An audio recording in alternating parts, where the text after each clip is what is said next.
7화 사령부를 향한 보고. 보고서는 완성되었다. 김종영의 노트북 화면에는 회사의 20년 역사를 관통하는 치부와 그것을 극복할 수 있는 날카로운 해법이 담겨 있었다. 하지만 그의 싸움은 이제부터가 시작이었다. 아무리 뛰어난 정찰 보고서라도 그것이 올바른 지휘관에게 전달되지 못한다면 한낱 종이 조각에 불과했다. 그는 잠시 눈을 감고 정해진 절차를 떠올렸다. 팀장, 부서장, 그리고 본부장으로 이어지는 보고 체계. 그것은 회사가 정한 가장 안전하고 합리적인 길이었다. 하지만 그 길은 동시에 이 보고서의 날카로움을 무디게 만들고 결국에는 없던 일처럼 묻어버릴 가장 확실한 길이기도 했다. 그의 팀장은 변화보다는 안정을 추구하는 사람이었다. 이 보고서가 가져올 거대한 파장을 감당하려 하지 않을 것이다. 그의 부서장은 사내 정치에 민감한 사람이었다. 다른 부서를 정면으로 비판하는 내용이 담긴 이 보고서를 자신의 손으로 올리는 위험한 도박을 할 리가 없었다. 보고서는 여러 단계를 거치며 수정되고 순화되고 결국에는 본질을 잃은 채 어느 서류 캐비닛 속에서 잠들게 될 것이 뻔했다. 그의 뇌리에 폴란드에서의 마지막 임무가 스쳐 지나갔다. 적의 주방어선 위치라는 핵심 정보를 입수했을 때 만약 귄터가 그 정보를 분대장에게만 보고했다면 어떻게 되었을까? 아마 묵살되거나 더 큰 부대의 정보와 뒤섞여 중요성을 잃어버렸을 것이다. 핵심 정보는 군 전체의 움직임을 결정할 수 있는 최고 지휘관, 즉 사령부로 직접 전달되어야만 했다. 회사의 규정을 어기는 것은 군대에서 명령 체계를 무시하는 것과 같은 중죄였다. 발각되는 순간 그는 조직의 질서를 어지럽힌 이단아로 낙인 찍혀 쫓겨나게 될지도 모른다. 하지만 그는 이미 마음을 정했다. 이 보고서의 의미를 제대로 이해하고 실제로 회사를 바꿀 힘을 가진 사람에게 직접 전달해야만 했다. 실패하더라도 시도조차 하지 않고 썩어가는 것보다는 나았다. 그는 새 메일 창을 열었다. 받는 사람 란에 그는 자신의 팀장이나 부서장의 이름을 적지 않았다. 대신 그는 두 사람의 이름을 입력했다. 한 명은 자신을 침묵으로 인정해준 최 부장이었다. 그리고 다른 한 명은 TX그룹의 두뇌이자 가장 냉철한 전략가로 알려진 전략기획본부장 이정훈이었다. 그는 회사의 모든 프로젝트를 최종 결정하고 회장의 신임을 한 몸에 받는 실질적인 2인자로 통하는 인물이었다. 첨부 파일 버튼을 눌러 실패의 지형학 보고서를 올렸다. 그의 손가락이 보내기 버튼 위에서 잠시 멈칫했다. 이 한 번의 클릭이 자신의 운명을 어떻게 바꿔놓을지 알 수 없었다. 어쩌면 영웅이 되거나 아니면 역적이 될 수도 있었다. 그는 눈을 감았다. 같은 실수를 반복하며 절벽을 향해 걸어가는 회사의 모습이 보였다. 그는 더 이상 망설이지 않았다. 딸깍 마우스 버튼이 눌리는 소리가 고요한 창고 안을 울렸다. 메일을 성공적으로 보냈습니다. 모니터에 뜬 작은 확인창을 그는 마치 루비콘 강을 건넌 병사의 심정으로 바라보고 있었다. 수류탄의 안전핀은 뽑혔다. 이제 남은 것은 이것이 불발탄으로 끝날지 아니면 거대한 폭발을 일으킬지를 기다리는 것뿐이었다. 8화 침묵의 폭풍. 하루가 지났다. 아무런 일도 일어나지 않았다. 이틀이 지났다. 여전히 그의 메일함은 텅 비어 있었다. 마치 거대한 바다에 작은 조약돌 하나를 던진 것처럼 그의 보고서는 어떤 파문도 일으키지 않는 듯했다. 그는 창고를 나와 자신의 원래 자리로 돌아왔지만 그를 둘러싼 공기는 이전과 완전히 달라져 있었다.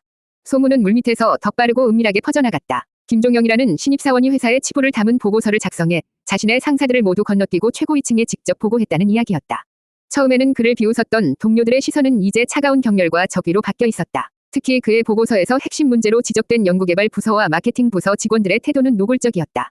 복도를 지날 때마다 그를 향한 수군거림이 등 뒤에 비수처럼 날아와 박혔다. 저 친구가 바로 그 친구야. 자기 혼자 잘나서 회사 고쳐보시겠다잖아. 저런 사람은 언젠가 뒤통수 칠 사람이니 조심해야 해. 휴게실에서는 그가 들어서는 순간 모든 대화가 끊겼고 엘리베이터에서는 약속이라도 한 듯 모두가 그에게 등을 돌렸다.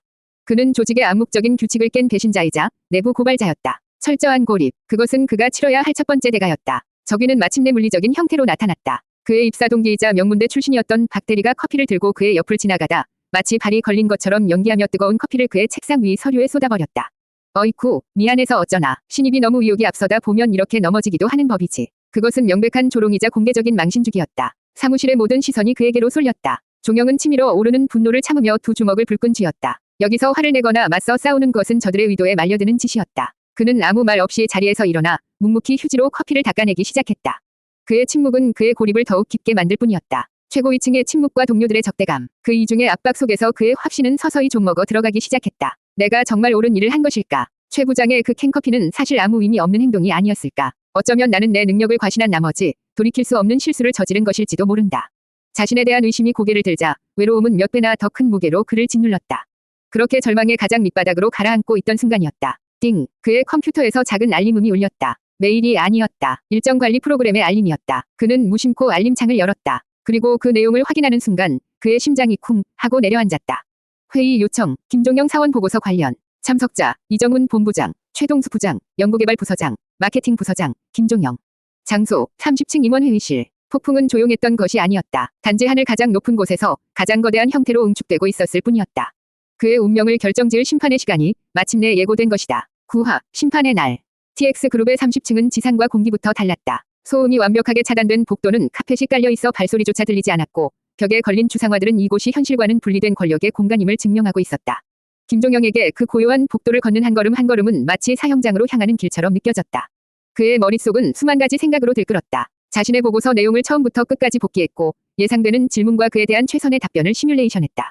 하지만 심장은 제멋대로 요동치며 차가운 불안감을 온몸으로 퍼뜨리고 있었다. 임원 회의실의 육중한 문이 열리자 얼음장 같은 공기가 그를 맞았다. 거대한 원목 테이블의 가장 상석에는 전략기획본부장 이정훈이 앉아 있었다. 그는 표정에 변화 없이 상대를 꿰뚫어 보는 것으로 유명한 인물이었다. 그의 양옆으로는 연구개발 부서장과 마케팅 부서장이 굳은 얼굴로 앉아 있었고 그들의 눈빛에는 숨길 수 없는 적대감이 서려 있었다. 종영의 유일한 아군일지도 모를 최 부장만이 평소처럼 무표정한 얼굴로 그를 한번 쳐다볼 뿐이었다. 테이블 위에는 그의 보고서가 한 부씩 놓여 있었다. 그가 쏘아 올린 포탄의 잔해들이었다. 앉으시죠. 이정훈 본부장의 나지막한 목소리가 정적을 깼다. 종영은 그의 맞은편 피고석처럼 비어있는 자리에 꼿꼿하게 허리를 펴고 앉았다. 이정훈은 보고서를 뒤적이지도 서론을 꺼내지도 않았다. 그는 처음부터 핵심을 향해 칼을 겨눴다. 김종영 씨, 이 보고서는 아주 잘 읽었습니다. 논리 정연하고 데이터도 충실하더군요. 하지만 내 눈에는 이것이 타 부서의 무능을 지적하고 그 책임을 묻는 일종의 고발장으로 읽히는군요. 그의 목소리는 조용했지만 회의실 전체를 얼어붙게 할 만큼 차가웠다. 이 보고서를 통해 당신이 얻고자 하는 것이 무엇입니까? 조직의 규율을 어겨가면서까지 이런 극단적인 방법을 쓴 이유가 뭐죠? 다른 사람의 실패를 짓밟고 영웅이라도 되려는 것입니까? 그것은 함정이었다. 그가 아닙니다라고 부정하며 변명을 시작하는 순간 그는 이정훈이라는 노련한 사냥꾼의 덫에 걸려들게 될 터였다. 이 방에 있는 모두가 그가 당황하며 스스로를 방어하다가 결국 다른 부서를 공격하는 그림을 그리고 있었다. 하지만 종영의 머릿속에는 폴란드의 안개 낀 숲이 펼쳐져 있었다. 그는 눈앞의 대전 자포, 부서장들의 분노에만 집중해서는 안 되었다. 그들을 둘러싼 전장 전체, 즉 시스템을 봐야 했다. 그는 천천히 숨을 들이마셨다. 그리고 예상 밖의 답변을 내놓았다. 본부장님, 저는 이 보고서를 통해 누구도 고발하거나 비난할 의도가 없었습니다. 그의 목소리는 떨리지 않았다. 제 보고서는 사람에 대한 이야기가 아니라 지도에 대한 이야기입니다. 지난 20년간 우리 TX 그룹의 임직원들은 누구보다 뛰어난 병사들이었습니다. 하지만 우리는 길을 잃게 만드는 낡고 잘못된 지도를 손에 들고 싸워왔습니다. 저는 그저 우리가 같은 함정에 계속해서 빠지는 이유를 설명하고 승리할 수 있는 새로운 지도를 제시하고 싶었을 뿐입니다. 지도라는 단어에 회의실의 공기가 미세하게 흔들렸다. 부서장들의 얼굴에 떠올랐던 조소와 분노가 잠시 옅어지고 당혹감이 그 자리를 채웠다. 이정훈 본부장의 포커페이스에도 처음으로 균열이 생겼다. 그의 눈에 아주 희미한 그러나 분명한 흥미의 빛이 스쳐 지나갔다. 그는 살짝 앞으로 몸을 기울였다. 새로운 지도라 계속해보시죠. 종영은 첫 번째 기습을 막아내는 데 성공했다. 이제는 자신의 진지를 구축하고 반격을 시작해야 할 때였다. 10화, 나는 고발자가 아니다. 이정훈 본부장의 허락이 떨어지자 김종영은 자리에서 일어나 회의실 전면에 있는 대형 스크린으로 걸어갔다. 그는 복잡한 데이터나 수치로 가득 찬 표를 띄우지 않았다. 대신 그가 창고벽에 그렸던 실패의 지도를 극도로 단순화시킨 이미지를 화면에 띄웠다. 수많은 점과 그 점들을 잇는 거미줄 같은 선들. 그는 분석가가 아닌 전장의 길을 안내하는 길잡이의 목소리로 이야기를 시작했다. 이 지도에 있는 각각의 점들은 우리가 잃어버린 전투, 즉 실패한 프로젝트들입니다. 저는 이 전투들이 왜, 그리고 어떻게 서로 연결되어 있는지를 추적했습니다. 그는 구체적인 부서나 실명을 거론하지 않은 채 익명화된 두 가지 사례를 제시했다. 첫 번째는 세상에 없던 신기술을 적용해 만든 혁신적인 제품이었다. 연구개발 부서의 입장에서는 위대한 승리였지만 정작 시장에서는 철저하게 외면당했다. 고객들이 원하는 기능이 아니었기 때문이었다. 두 번째는 역대급 마케팅 예산을 쏟아부어 대중의 기대를 한껏 끌어올린 제품이었다. 마케팅 부서의 완벽한 승리처럼 보였지만 정작 출시된 제품은 광고했던 성능의 절반도 구현하지 못해 조롱거리로 전락했다. 우리는 세계 최강의 기갑부대와 세계 최강의 공군을 동시에 보유하고 있습니다. 하지만 기갑부대는 하늘의 지원 없이 홀로 적진으로 돌격하고 공군은 지상의 기갑부대가 어디에 있는지도 모른 채 폭격을 하고 있습니다. 두 부대 모두 각자의 전투에서는 승리했을지 몰라도 결국 전쟁에서는 패배하고 있는 것입니다. 그의 설명이 이어질수록 연구개발 부서장과 마케팅 부서장의 얼굴은 점점 더 굳어갔다. 익명이라고는 했지만 그 사례들이 자신들이 과거에 겪었던 뼈아픈 실패임을 모를 리 없었다. 마침내 잔뜩 날이 서 있던 연구개발 부서장이 참지 못하고 테이블을 내리치며 소리쳤다.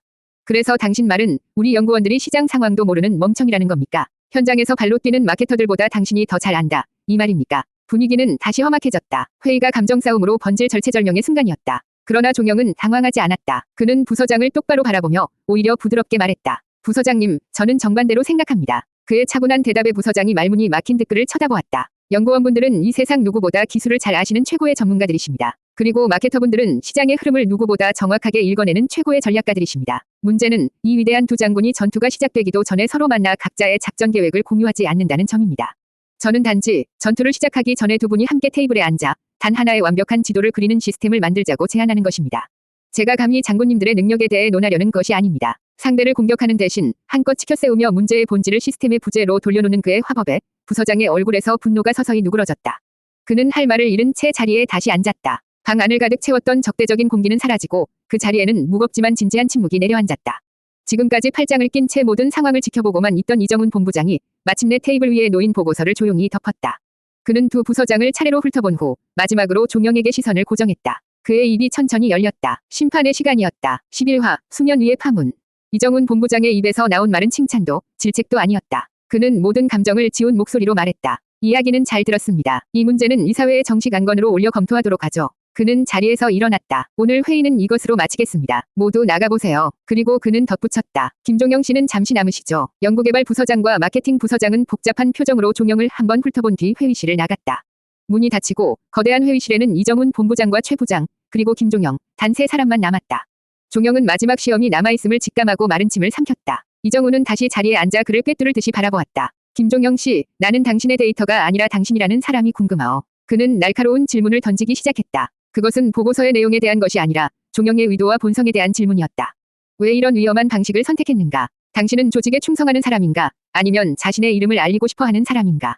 회사를 위한 것인가? 자신을 위한 것인가? 종영은 꾸밈없이 자신의 마음 그대로를 대답했다. 그는 폴란드에서 이름 없이 사라져간 수많은 병사들을 떠올렸다. 저는 영웅이 되고 싶은 생각은 없습니다. 단지 우리 회사가 이기는 전쟁을 했으면 좋겠다고 생각했습니다. 계속해서 같은 곳에서 피를 흘리는 동료들을 보면서 제가 발견한 것이 혹시나 도움이 될 수 있지 않을까 생각했을 뿐입니다. 그의 대답이 끝나자 이정훈은 한동안 아무 말도 하지 않았다. 그는 자리에서 일어나 창밖을 내다보았다. 그리고 마침내 등을 돌린 채 말했다. 수고했소. 돌아가서 다음 지시를 기다리시오. 그것으로 면담은 끝이었다. 종영은 최 부장과 함께 회의실을 나왔다. 그의 운명은 여전히 안개 속이었다. 그가 자신의 자리로 돌아왔을 때 사무실의 공기는 여전히 차가웠다. 회의 결과가 알려지지 않았으니 그는 여전히 조직의 질서를 어지럽힌 배신자일 뿐이었다. 그런데 이상한 일이 일어나기 시작했다. 연구개발 부서의 한 젊은 연구원이 그의 책상 위를 지나가며 아주 작은 목소리로 속이 다 시원했습니다. 라고 속삭이고는 황급히 사라졌다. 잠시 후 마케팅 부서의 한 신입사원이 복도 건너편에서 그를 향해 아무도 모르게 주먹을 불끈 쥐어 보이고는 고개를 숙였다. 그것은 아주 작고 사소한 몸짓들이었다. 하지만 그에게는 거대한 파도처럼 밀려왔다. 그의 보고서는 단지 최고위층만을 흔든 것이 아니었다. 잘못된 시스템 아래에서 신음하고 있던 현장의 수많은 병사들 위마음을 움직인 것이었다. 그들은 공개적으로 지지를 표할 수는 없었지만 조용한 방식으로 그에게 응원을 보내고 있었다. 그는 혼자가 아니었다. 회사의 공식적인 침묵 아래에서 변화를 바라는 거대한 물결이 조용히 일어나고 있었다. 그는 그 파문의 중심에 서 있었다. 일주일이 흘렀다. 아무런 지시도 내려오지 않았다. 천국과 지옥의 갈림길에서 그는 하루하루 피가 마르는 시간을 보내고 있었다. 이대로 잊혀지는 것일까? 아니면 어느 날 갑자기 해고 통보를 받게 될까? 바로 그때 회사 전체 임직원에게 한 통의 메일이 도착했다. 발신인은 대표이사 비서실이었다. 12화 나는 고발자가 아니다. 메일의 제목은 간결했다. 신사업 전략 혁신 특별팀 구성 및 운영에 관한 건. 내용은 딱딱한 기업의 언어로 쓰여 있었지만 그 행간을 읽을 수 있는 사람이라면 누구나 알 수 있었다. 이것은 김종영의 보고서에 대한 회사의 공식적인 답변이었다. 메일은 회사가 직면한 위기를 타개하고 부서 간의 벽을 허물어 새로운 성장 동력을 찾기 위해 최고의 인재들을 모아 특별팀을 구성한다고 밝히고 있었다. 모두의 관심은 첨부 파일에 쏟아졌다. 그곳에는 특별팀의 명단이 담겨 있었다. 각 본부에서 차출된 핵심 부장들과 회사에서 가장 유능하다고 평가받는 에이스 과장들의 이름이 줄지어 있었다. 그야말로 회사의 운명을 책임질 어벤져스 팀이었다. 그리고 모두가 자신의 눈을 의심했다. 명단의 가장 마지막 줄, 전략기획본부 소속으로 단 한 사람의 이름이 적혀 있었기 때문이었다.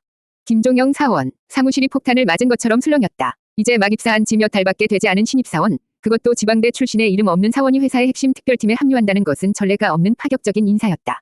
그를 적대하던 사람들은 분노와 질투를 감추지 못했다. 그를 조용히 응원하던 사람들은 짜릿한 희열을 느꼈다. 그리고 당사자인 김종영은 기쁨보다 더 큰 공포와 중압감에 휩싸였다. 그는 더 이상 안전한 후방에서 지도를 그려 보고하는 정찰병이 아니었다. 그는 이제 전장의 가장 한가운데, 그것도 자신이 비판했던 바로 그 장군들과 어깨를 나란히 하고 싸워야 하는 최전선의 병사가 된 것이다. 이것은 인정이자 포상이었지만 동시에 냉혹한 시험대이기도 했다. 그때 최 부장이 그를 자신의 사무실로 불렀다. 그는 처음으로 종영에게 직접적인 조언을 건넸다. 자네는 이제 정찰병이 아니야. 지도만 던져주고 숨을 수 없다는 뜻이지. 최 부장의 눈빛은 그 어느 때보다 진지했다. 저들은 자네를 시험하고 공격하고 무너뜨리려 할 걸세. 회의실에서 자네의 논리에 무릎 꿇었던 그 자존심 강한 사람들이 일개 사원의 지휘를 순순히 따를 것 같은가. 자네의 지도가 옳았다는 것을 이제는 자네 스스로의 힘으로 증명해야만 해. 이것은 자네의 두 번째 전쟁이 될 걸세. 최 부장의 말대로였다. 며칠 뒤 열린 특별팀의 첫 회의. 종영이 회의실에 들어서는 순간 상석에 앉아있던 연구개발 부서와 마케팅 부서의 임원들이 싸늘한 눈으로 그를 쏘아보았다. 그는 회의실에서의 논쟁에서는 이겼을지 몰라도 조직의 뿌리 깊은 관성과 저항이라는 더 거대한 적과 마주하게 된 것이다. 그의 두 번째 전장은 이미 시작되어 있었다.